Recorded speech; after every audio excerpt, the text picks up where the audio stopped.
오늘은요, 난초를 한번 그려보도록 하죠. 시인 이백은 난초의 미덕을 이렇게 노래했습니다. 풀이 되려면 난초가 되고 나무가 되려거든 솔이 되려무나. 난초는 거욱하여 향풍이 멀리 가고 솔은 추워도 그 모습을 아니 바꾼다 라고 이야기할 정도로 난초를 찬미했죠. 또 강의안의 양화소록에는 난초는 본디 훈초 또는 해초라 하였는데 잎은 해이고 뿌리는 훈이다 라고 하였습니다. 일경일화는 춘난이고요. 일경다화를 해란이라고도 했습니다. 봄에 피는 걸 춘난, 여름에 피는 걸 건난, 가을에 피는 걸 소심난, 겨울에 피는 걸 한란이라고도 했는데요. 오늘 한번 그 기본기 시작해 보도록 하겠습니다. 가장 중요한 건 잎 그리기겠죠? 잎을 한번 그리려면요, 역잎에서 이렇게 역잎을 해서 붓을 일으켜서 가다가 세우기도 하고 쭉 뽑아서 쭉 갑니다. 지금 보면 제가 붓을 여러분에게 여기 이렇게 왔었죠. 이렇게 왔다가 이렇게 출발을 했죠. 이걸 역잎이라고 그럽니다. 우리 붓 쓰는 용필론에서 배웠죠? 역잎. 그 다음 가운데를 이렇게 쿡 눌러줬죠. 제가 이 누르는 걸 뭐라고 하느냐, 흔히 제안이라고 해서 이 안에 충분히 누른다 하는 안입니다. 그리고 이렇게 드는 걸 제라고 그래요. 그러면 들으면 측면이 되는 거죠. 가벼워지니까 잎사귀가 굴러가면서 돌아가는 면이 되고요. 안은 좀 두꺼워지는데 이때 이 두꺼워진 모양이 당랑복이라고 그래서 사마귀 배처럼 그린다라는 게 일반적이고요. 끝은 쭉 떨어지지 않고 위로 쭉 올라갔죠. 난초는 물이 없으면 끝이 말아 올라갑니다. 이렇게 떨어지지 않게 그리고 위로 올라가게 그리는 걸 흔히 섬이라고 합니다. 쥐꼬리처럼 그린다라는 얘기겠죠? 섬이라고 합니다. 쥐꼬리 기법이죠. 일필로 이렇게 한 잎사귀를 그릴 때는 이 방법으로 그리는데요. 그릴 때 주의할 점이 있습니다. 이렇게 해서 이렇게 꺾는 부분에 힘을 주어 가지고 이렇게 꺾이면 안 된다는 거죠. 이걸 뭐라고 그러냐면 옛날 어른들은 이걸 학슬이라고 그랬습니다. 학슬. 그게 무슨 얘기냐면 학의 무릎, 관절 같다 그래서 학슬이라고 했단 얘기죠. 그래 이거는 병폐입니다. 이렇게 그리면 안 된다는 거죠. 그 다음 또 하나는 뭐냐면 여러분들이 이렇게 잎을 그리다가 이렇게 들었던 이 제법 중에서 이렇게 눌렀다가 제를 좀 이렇게 떨어서 이렇게 하면 또 떨어서 이렇게 하면 이거를 우리는 뭐라고 했느냐, 옛날 분들은 요거를요 흔히 복료라고 그랬습니다. 그 복료가 뭐냐면 벌허리와 같아서 이런 걸 금했단 얘기죠. 이렇게 학슬이나 학무릎처럼 그려지거나 아니면 벌허리처럼 제법 가볍게 드는 부분에서 떨어서 그리면 안 된다는 거죠. 이 두 가지를 금기하고 그리면요, 이렇게 한 번 쫙 나갈 때 일파삼절이라고 해서 3번 꺾는 것을 기본으로 합니다. 그러나 지금 여러분한테는 획을 연습시키는 중입니다. 일필삼과는 뭐냐, 일파삼절 이렇게 역입을 해서 꾹 눌러서 만들었다가 들었다가 눌렀다가 이렇게 가는 것, 한 번, 두 번, 3번. 이거를 흔히 일파 한 번 뻗어나가는 데 있어 3절 3번을 꺾는다 이렇게 이야기합니다. 일파삼절이라고 하는 그런 한 그림을 완성할 때 이 기본기를 알아야 이것이 엮여서 난초 잎사귀가 됩니다. 그럼 한번 난초 잎 엮어보는 방법 배워볼까요? 난초 잎사귀를 엮어보도록 하죠. 이 한 붓에 농담이 같이 있어야 좀, 그러니까 진한 먹물, 약간 진한 먹물, 여린 먹물 이렇게 한꺼번에 한 붓에 나올 수 있을 때 이 잎사귀를 엮기가 아주 좋습니다. 한번 해보도록 하겠습니다. 가장 기본 먼저 할게요. 일단 역입을 해서 첫 획을 주고요. 두 번째 획은 위에서 가도 되고 밑에서 가도 됩니다. 가고요. 세 번째를 가지고 이렇게 이게 기본적인 방법인데요. 첫 획을 우리는 뭐라고 배웠냐면 서미선이라고 배웠죠. 그런데 이 첫 번째 획과 두 번째 획이 만나서 생기는 공간을 봉안이라고 합니다. 그래서 2번 선을 흔히 봉안선 이렇게 표현을 합니다. 즉 1번과 2번이 만나는 이 공간이 봉황새의 눈처럼 생겼다는 거죠. 이렇게. 그래서 여기를 봉안이라고 그러고, 세 번째 획은 그걸 깨고 갔다고 그래서 파봉안이라고 그럽니다. 세 번째 획은 파봉안이라고 그래요. 네 번째, 다섯 번째는 순서가 바뀌어도 되고요. 끝부분을 거두어 드릴 때 회수를 할 때 수필을 했습니다. 즉 무슨 얘기냐면 회봉 처리하듯 가볍게 왔다는 이야기죠. 이 난초를 그릴 때요, 몇 가지 금기사항이 있습니다. 한번 금기사항을 적어 볼게요. 금기사항이 뭐뭐 있느냐. 첫 번째는요, 제장이라고 그래서요, 난초 잎사귀가 나란하게 긴, 즉 제장은 딴 말로 뭐라고 그러냐면 철길선이 되지 않도록 해라 이 말입니다. 철길선이 되지 않도록 이렇게 두 개가 선이 이런 식으로 나란하게 가지 말아라. 그 다음 두 번째가 뭐가 있느냐, 우물정자 정자가 되게 하지 말아라 라고 이야기했습니다. 이 이야기는 무슨 이야기냐면요, 울타리처럼 이렇게 가는 획들이 계속해서 이렇게 우물정자나 울타리처럼 계속 엮이지 않게 해라 라는 얘기가 있고요. 세 번째가 뭐냐, 쌀밑자가 되지 않도록 해라 라는 겁니다. 쌀밑자, 이 무슨 얘기냐면요, 이렇게 겹친데 또 겹치거나 이렇게 좀 획이 이렇게 해서 나가서 이렇게 겹쳤는데 여기 겹치고 이런 식으로 겹치지 말아라 하는 거죠. 한 곳으로. 그 다음 네 번째가 열십자가 되는 것을 금한다 라고 얘기했습니다. 열십자는 뭐냐면 각도가 열십이기도 하지만 중요한 건 그런 뜻이 아니고요. 이렇게 여러 선이 이렇게 있는데 한 획이 열십자처럼 여러 개를 꿰는 것, 이런 건 금한다는 얘기고요. 다섯 번째는 부추구라고도 하는데 저는 이렇게 부추구자를 써서 구자가 되지 않도록 해라. 그럼 뭐 밑에가 울타리처럼 이렇게 돼가지고 나란하게, 즉 이렇게 밑에가 나란하게 하지 말아라. 요 밑부분이 너무 나란하지 않도록 이겁니다. 밑부분에 주의하라는 얘기죠. 네, 이렇게 금기사항이 있습니다. 이걸 기억하고서요, 그 다음 잎사귀를 양촉병란도 한번 그려보도록 하죠. 양촉병란 한번 그려보도록 하겠습니다. 1번을 이쪽으로 보냅니다. 이번엔 1, 2, 3, 4 한 촉을 이렇게 그려주고요.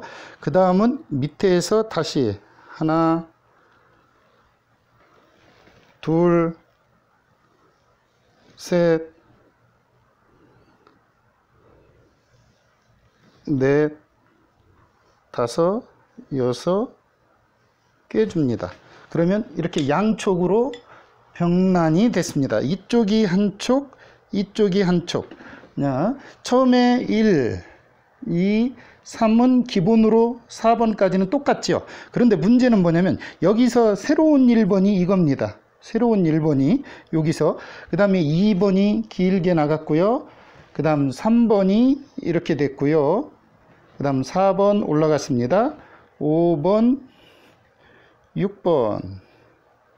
그 다음 여기서 두 촉이 따로 놀지 않도록 연결해 준 이렇게. 이것을 순서를 보면 주의할 점은요, 한 촉과 한 촉의 거리감이 충분히 있어야 된다는 거죠. 위아래로 이렇게 있어야 되는 겁니다. 1번, 2번, 3번, 4번 이렇게 한 촉. 그 다음에 요 밑에서 따로 하나, 둘, 셋, 이 셋은 이 안으로 파고 들어와도 상관이 없습니다. 이렇게 넷, 다섯, 또 하나 연결해 준 겁니다. 이 둘을 이렇게 붙여 놓은 거죠. 한쪽은 밑에, 한쪽은 위에. 이거를 뭐라고 그러느냐? 좌상 우하 기법이다 라고 얘기합니다.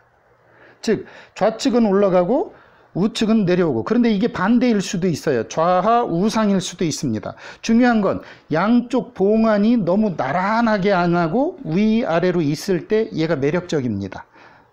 이것이 양촉 벽난 그리는 벽이었습니다. 양촉, 촉이 두 촉이다 이 말이죠. 그래 놓고 그것이 나란히 있는 그리는 법, 양쪽 벽난 그리는 법이었습니다. 그러면 이번에는 한번 꽃을 완성해 볼까요? 그러면 꽃 그리기를 시작해 보죠. 난초 종류의 한 가지로서 보라색을 띠는 것을 손이라고 그럽니다. 손자손 위에 이렇게 손자손 위에 초도가 붙은 손을 이야기하는데요.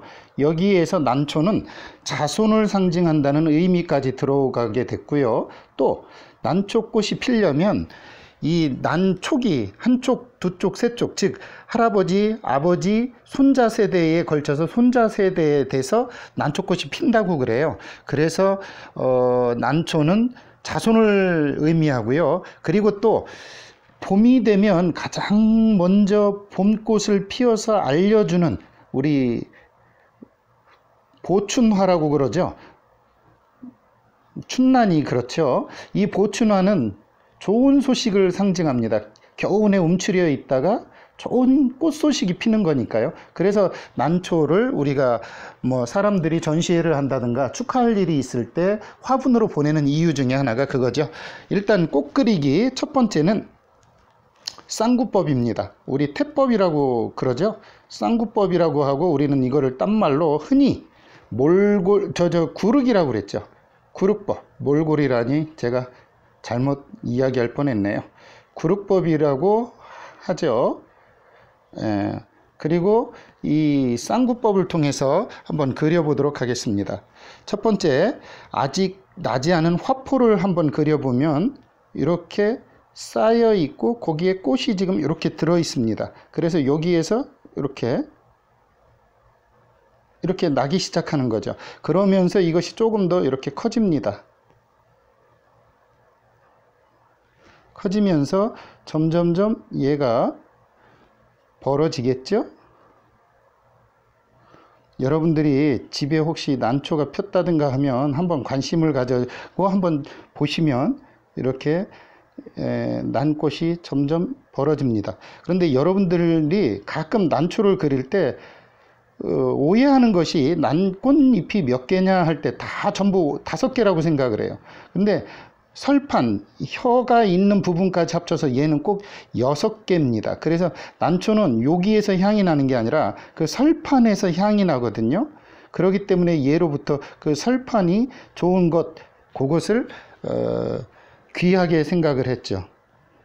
이렇게 점점 이제 여기 안에 이렇게 설판이라는 곳이 있고요. 이렇게 해서 꽃이 피기 시작합니다.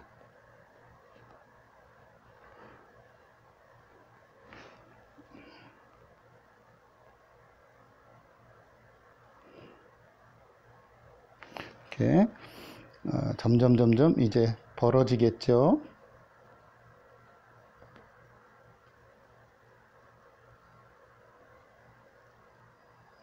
여기에 혀처럼 말려 있습니다.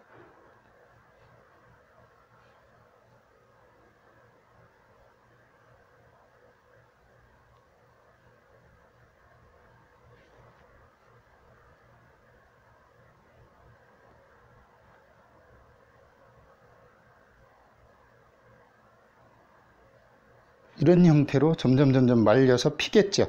이것을 흔히 우리는 화포라고 그러는데 아직 꽃이 피지 않은 상태를 이야기하고요. 쉽게 이야기하면 꽃몽우리가 이렇게 맺혀 있는 겁니다. 그 다음에 점점 욕개라고 그래서 막 피려고 하는 거고, 요건 반만 폈다고 그래서 반개라고 그러죠. 예, 그 다음 이거는 당연히 전개입니다. 온전히 폈다고 그래서 전개 또는 만개라고 그러죠. 우리 흔히. 예, 이렇게 완전히 핀 것. 이렇게 꽃의 종류가 있고, 화심은 이 안에 설판에 밑에 이렇게 있습니다. 이거 색깔이 젓갈색이기도 하고요. 또 약간 피적색을 띠기도 하고 그러는데, 요거에 의해서 여기서 향기가 나고 이것 때문에 신비디움이라고 하는 그런 과의 이름을 갖게 됐죠. 이 모습이 이렇게 피는 것만이 아니라 때로는 정면이 있을 수도 있고요. 측면이 있을 수도 있겠죠. 예를 들어 측면으로 보면 이쪽으로 이렇게 해서 측면으로 얘가 지금 막 피려고 하고 있다고 하는 모습도 한번 그려보도록 하겠습니다.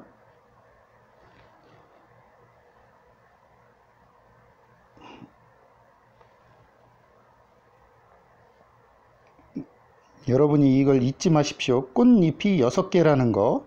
그런데 오행사상에 의해서 우리가 5개를 귀히 여기는 건 매화에서도 배운 이야기지만 워낙 난초꽃은 6개입니다.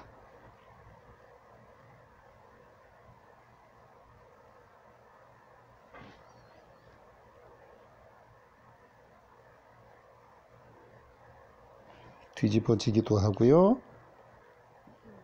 또 이렇게 말리기도 하겠죠. 그러면서 하나씩 이렇게 붙어 있던 대에서 나옵니다. 이렇게 옆모습이 있을 수도 있고요. 또 위쪽으로도 있을 수 있겠죠. 이렇게 좀 뒷모습이긴 하지만 우리 배면화라고 그러죠. 등지고 있는 꽃입니다.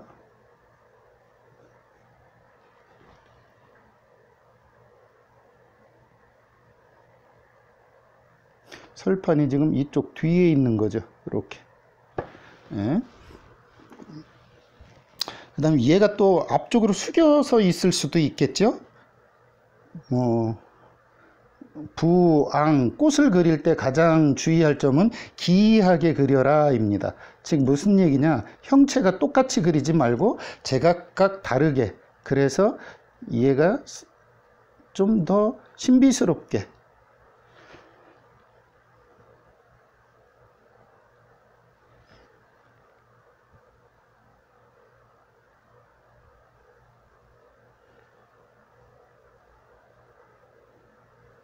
이렇게 그리면 되겠죠. 측면이고요. 뒷면, 배면이라고 하죠. 우리가 등져서 있는 면, 배면. 그 다음에 야는 측면. 예. 좌와 우로 측면. 그 다음 얘는 정면이 되겠죠. 예. 이렇게 꽃은 다양하게 기이한 형태를 취하는 것일수록 좋습니다. 이것을 쌍구법이라고 그러고요. 두 번째가 무슨 법이 있냐? 몰골법이 있겠죠. 흔히 위에 걸 태법이라고 그러면 이거는 점법이라고도 한다고 그랬죠. 몰골법이라고도 하지만 점 찍듯이 한 번에 그린다 그래서 점법이라고도 그랬고, 요건 태법, 테두리만 그린다 그래서 태법이라고 한다고 그랬어요. 자, 그럼 몰골법을 한번 그려보도록 하겠습니다. 몰골법도요 똑같습니다. 위에 그린 것과 똑같은 형태로 하나 둘 한번 화포서부터 시작해서 그려보도록 하겠습니다. 자, 몰골법 그려봅니다. 자, 처음에 화포 그대로 싹이 이렇게 해서 툭 납니다. 이것은 단묵으로 하는 게 좋겠죠. 그 다음에 조금 더 2개가 나오겠죠. 이렇게 해서 받쳐주고, 그 다음 3개가 나오겠죠. 3개는요 좀 숙여지는 거든 위로 올라가는 거든 상관없어요. 이렇게 나오겠죠. 이렇게. 그 다음 4개 나오는 거를 좀 한번 해볼까요?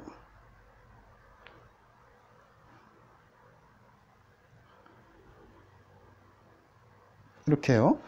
그 다음 5개 나오는 것도 좀 해보도록 하겠습니다. 5옆.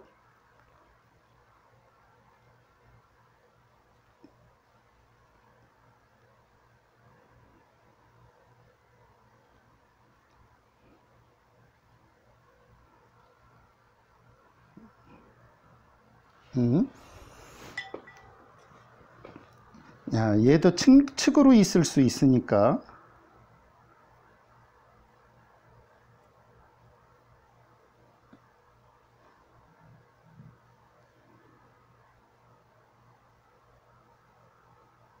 이렇게. 그 다음 이쪽으로도 있을 수 있겠죠.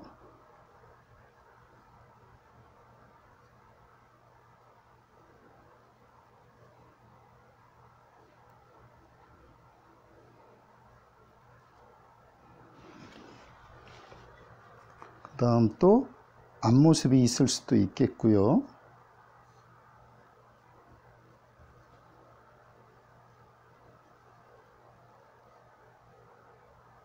이렇게 그리면 되겠죠. 이것이 몰골법입니다. 그 다음이 이제 우리가 흔히 태전법이라고 그러죠. 네, 세 번째가 태전법이 있습니다. 태전법으로 꽃 그리기. 이거는 색을 넣어서 그릴 때 가장 유용한데요. 어떻게 그리는지 한번 보여드리도록 할게요. 지금은 일단 색은 전부 빼도록 하겠습니다. 앞에 있는 판은 화판 이렇게 두 개는 이렇게 그려주고요. 그 다음 꽃잎을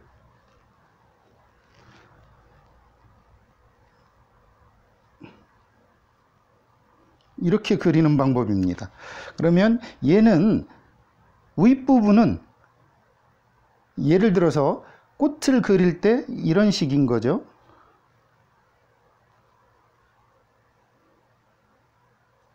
쌓여 있을 때 나머지 부분은 먹으로 꽃잎을 그려줍니다.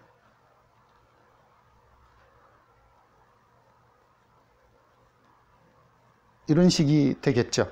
그래서 태전법과 쌍구법, 몰골법 이 셋으로 꽃을 그리는데요. 이렇게 그리면 됩니다. 자, 한번 화포부터 시작을 해 볼게요. 하나짜리가 이렇게 나와서 이렇게 있습니다. 그러면 여기서 이렇게 그려줍니다. 자, 두 번째는 쌓여주고 옆으로 와서 쌓여주고요. 그 다음 세 번째는 밑에 받쳐주고, 얘를 봉심이라고 그러고 밑에를 혀라고 그럽니다. 이렇게 오고 받쳐주고 받쳐주는 줄기는 구룩으로 그려주고요. 그 다음 또 여기에 이제 설판은 이렇게 구룩으로 그려주고요. 하나를 더 해서 이렇게 그려줍니다. 그 다음 이 점점 아까처럼 싸고 있고 요 안에 설판이 있습니다. 그래 놓고 나머지는 이렇게 잎사귀로 그 안을 넣어주는 거죠. 그래 놓고 뒤에서 오면 이렇게 됩니다. 야, 지금까지 이 세 가지 방법이 있는데요. 여기에서 하나 지금 빼먹은 게 있습니다. 향기가 나는 화심이 지금 그려놓지 않았죠? 야, 화심이라고 하는 게 뭐냐면 향기가 날 수 있도록 설판, 혀가 있는 요곳에 점을 찍는 방법인데, 이 화심은 마음심자 초서나 아니면 아래아자 초서나 아니면 품수품자처럼 해서 이렇게 씁니다. 또 좀 어떤 건 이렇게 세 개를 중히 여기지만 네 개짜리도 있고 이렇게 찍지 말라는 거죠. 또박또박 이런 식이나 아니면 이렇게 간격이 비슷하게 이렇게 하는 것은 금기다 이겁니다. 금기. 즉 연면선이라고 하는 연결선이 있듯이 찍어주는 것, 이 연면선, 이런 것이 있어야 야는 조금 더 자연스럽습니다. 한번 찍어보도록 하겠습니다. 하나짜리는 하나입니다. 두 개짜리는 둘 찍고요. 세 개짜리는 아까 얘기한 식으로 찍습니다. 요 안에 이렇게 해서 찍어주고요. 안쪽에 찍어주고 받쳐줍니다. 요 옆모습으로 보이겠죠? 스탁. 여기도 안쪽에 있어서 이쪽으로도 보일 수 있습니다. 지저분하지 않게 이렇게 찍습니다. 이 마찬가지로 이 쌍구법은 색을 넣어서 찍는 것이 더 좋습니다. 이렇게 찍어주고요. 여기 하나 탁 지금 벌어져서 나오려고 합니다. 설판이 보이려고 하죠. 요 안에 지금 보이려고 합니다. 이렇게 여기가 보이고요. 이렇게. 그러면 그 위에 쌍구법은 한번 색을 넣어서 한번 찍어 보도록 하죠. 네, 하나짜리는 지금 아직 안 보입니다. 두 개짜리도 마찬가지고요. 여기가 이제 설판이 보이기 시작합니다. 여기입니다. 이렇게 설판. 이렇게. 설판이 보이죠? 이렇게.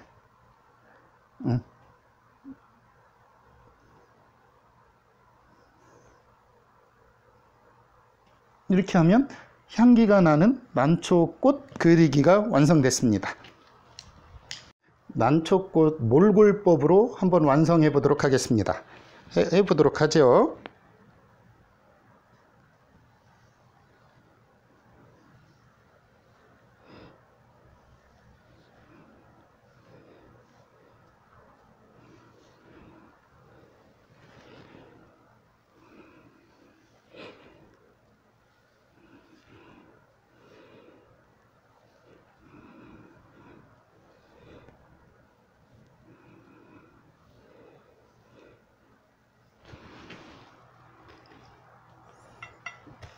꽃을 한번 그려보도록 하겠습니다.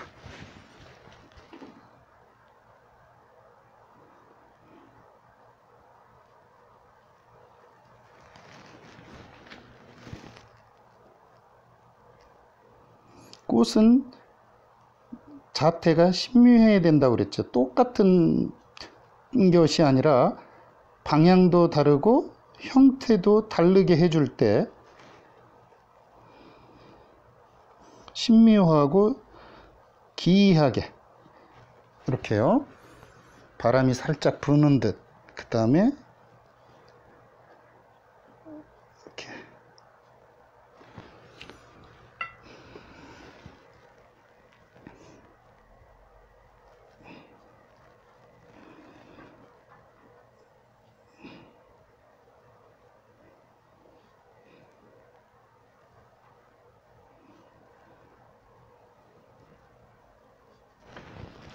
이렇게 해서 난초꽃을 완성해 주고요.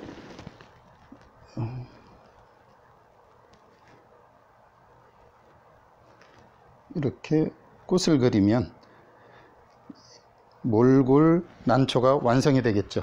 이때 주의할 점은요, 꽃을 그릴 때 주의하는 겁니다.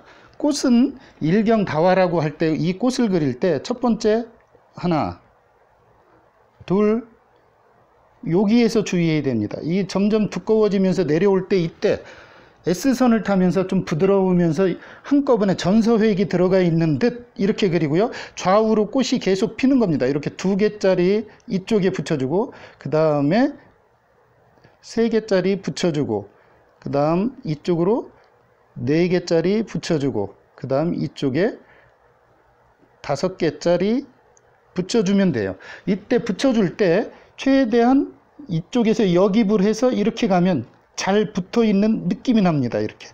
이렇게 그래 놓고 이렇게 떨어진 것도 있겠죠.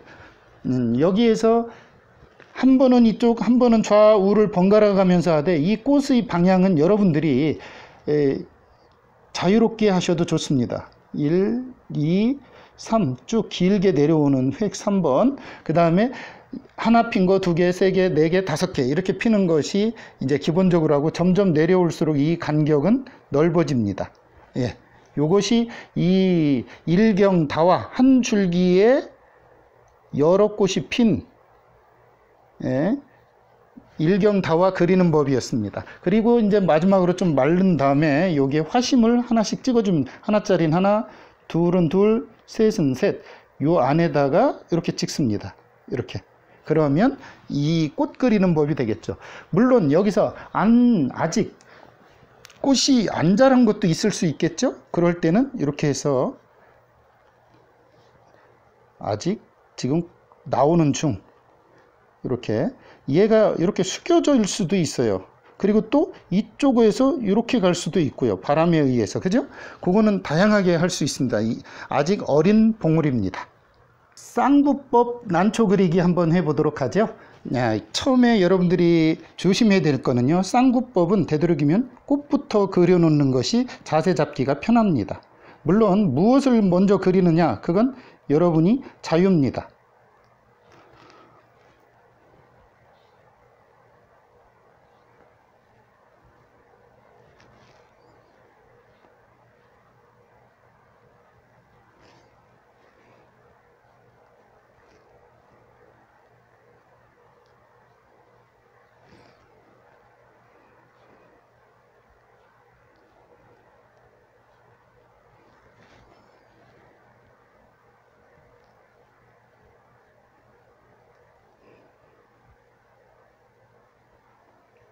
설판을 그리고요.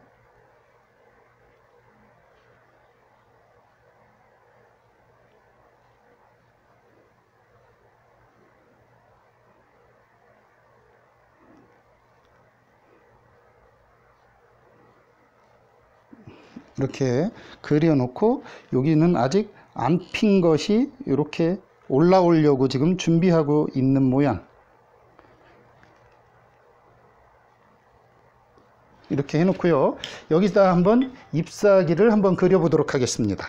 자, 한번 보세요.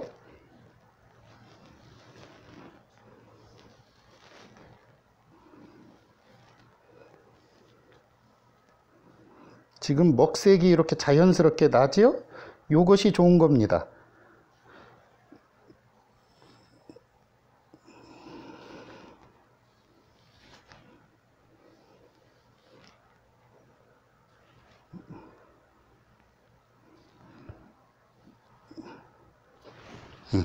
지금 이렇게 그리면 여기에 색을 한번 살짝 넣어 보도록 하겠습니다. 그러면 아마 여러분들이 이래서 이 쌍구법이 갖는 매력이 있구나 하는 걸 아실 수 있을 겁니다. 한번 색을 살짝 넣어 보겠습니다.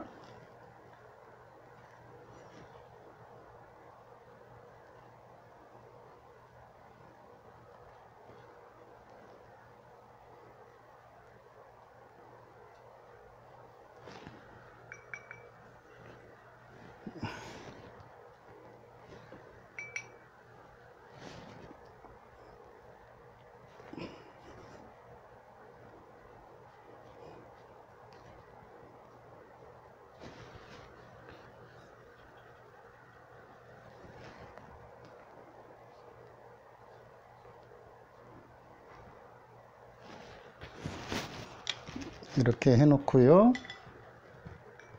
이제 끝부분만 이렇게 진하게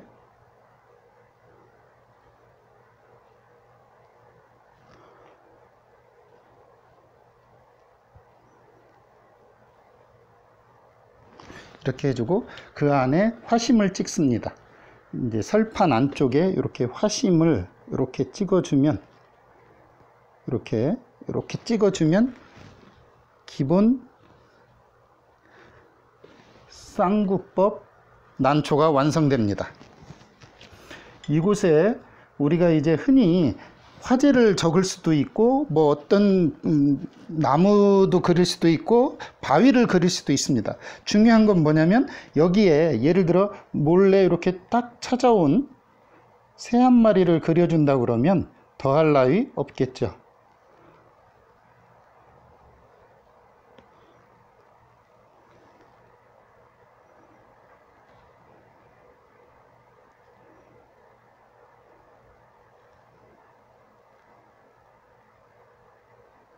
이렇게 그리면 난초를 쳐다보는 새 그림, 그리고 쌍구법을 통한 쌍구법 난초 그리는 법이었습니다. 그러면 마지막으로 태전법 한번 그려볼까요? 태전법 난초 그리기 해보도록 하겠습니다.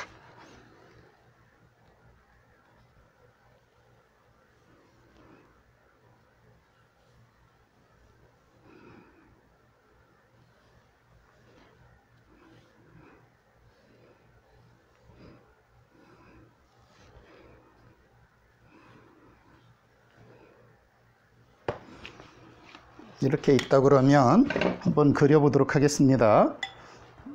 태전법은요, 바로 색을 좀 칠해가면서 바로 그려보도록 할게요. 여기에요.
이렇게 그리면 얘가 난초가 꽃이 완성되겠죠.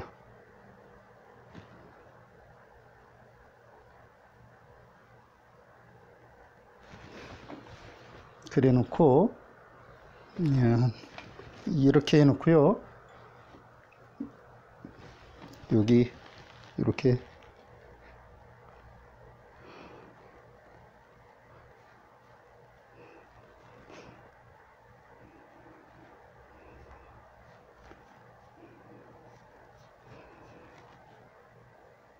화심을 찍어주면 이 그림이 바로 태전법 그림입니다. 태전법 난초 그리기죠. 예. 이렇게 해놓고요. 여러분들이 여기에다가 혹시라도 좀 뭐 바위를 하나 더 그리고 싶다든가 뭐를 하면 더 그쪽에 하면 됩니다. 예를 들어서요.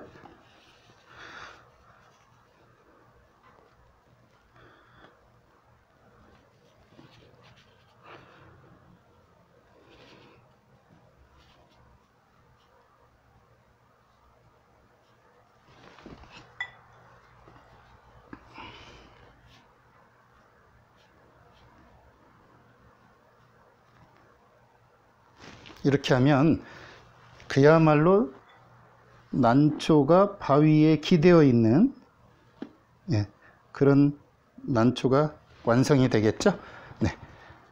여기에 이제 우리가